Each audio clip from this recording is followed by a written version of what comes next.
తెలంగాణలో తాము అధికారంలోకి వస్తే రైతులకి రుణమాఫీ చేస్తామని కాంగ్రెస్ హామీ ఇచ్చింది. మరి అప్పుడు ఇచ్చిన హామీని ఇప్పుడు నెరవేర్చనున్నారా? రైతు రుణమాఫీ దిశగా రేవంత్ అడుగులేస్తున్నారా? అసలే అప్పుల్లో పీకల్లోతులో మునిగిపోయి ఉన్న తెలంగాణలో నిధుల కొరత రాకుండా చేసేందుకు సీఎం ఎటువంటి చర్యలు తీసుకుంటున్నారు? రైతు రుణమాఫీ అమలు కోసం ప్రత్యేకంగా ఓ కార్పొరేషన్ ని ఏర్పాటు చేయనున్నారా? Let's watch the story.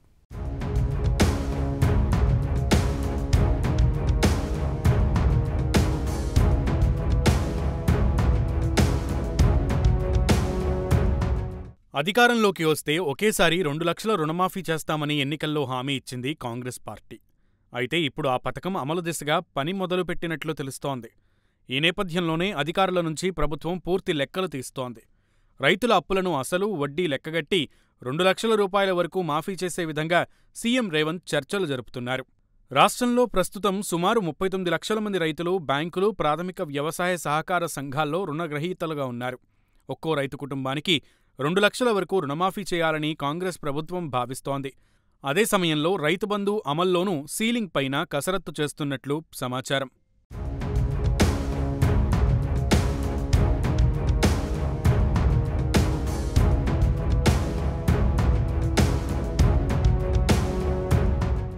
Telangana CM Revanth Reddy పరిపాలనా పరంగా పలు కీలక నిర్ణయాలను తీసుకుంటూ తమ మార్కు చూపిస్తున్నారు. ఈ నేపథ్యంలో తాజాగా రైతు రుణమాఫీ అమలుపై ముఖ్యమంత్రి రేవంత్ రెడ్డి కీలక ప్రకటన చేశారు. నెల రోజుల్లో రైతులకు 2 లక్షల రుణమాఫీ చేస్తామని ఓ ఛానల్కు ఇచ్చిన ఇంటర్వ్యూలో తెలిపారు. బ్యాంకుల దగ్గర రైతులు తీసుకున్న అప్పులు, వడ్డీలు అంతా కలిపి 32,000 కోట్ల రూపాయల వరకు ఉన్నాయన్నారు. కాంగ్రెస్ ప్రభుత్వం ఏర్పడే నాటికే ఈ బకాయిలు ఉన్నట్లు తెలిపారు సీఎం. ఒకేసారి 2 లక్షల రుణమాఫీపై ఎలాంటి అపోహలు అవసరం లేదని సీఎం తెలిపారు.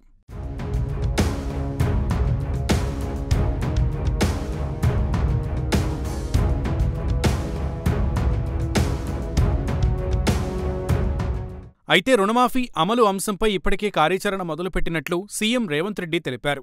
నిధుల కోసం బ్యాంకు అధికారులతోనూ మాట్లాడినట్లు, 6 గ్యారంటీల దరఖాస్తులను పరిశీలించి లబ్ధిదారులను ఎంపిక చేయడం పూర్తవగానే రైతు రుణమాఫీని పట్టాలెక్కించనున్నట్లు సీఎం స్పష్టం చేశారు. రైతు రుణమాఫీ అమలు కోసం ప్రత్యేకంగా ఓ కార్పొరేషన్ను ఏర్పాటు చేయబోతున్నట్లు, వివిధ శాఖల ద్వారా ప్రభుత్వానికి వచ్చే ఆదాయంలో కొంత పర్సెంటేజీని ఆ కార్పొరేషన్కు డైవర్ట్ చేసి ఆ కార్పొరేషన్ ద్వారా బ్యాంకుల నుంచి నిధులు సమకూర్చుకునేలా ప్రణాళికలు తీసుకుంటున్నట్లు సమాచారం.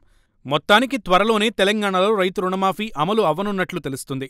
చూడాలి మరి ఇచ్చిన హామీని నిధుల కొరత రాకుండా ఇక ఎంత మేరకు దిగ్విజయంగా అమలు చేయగలరన్నది.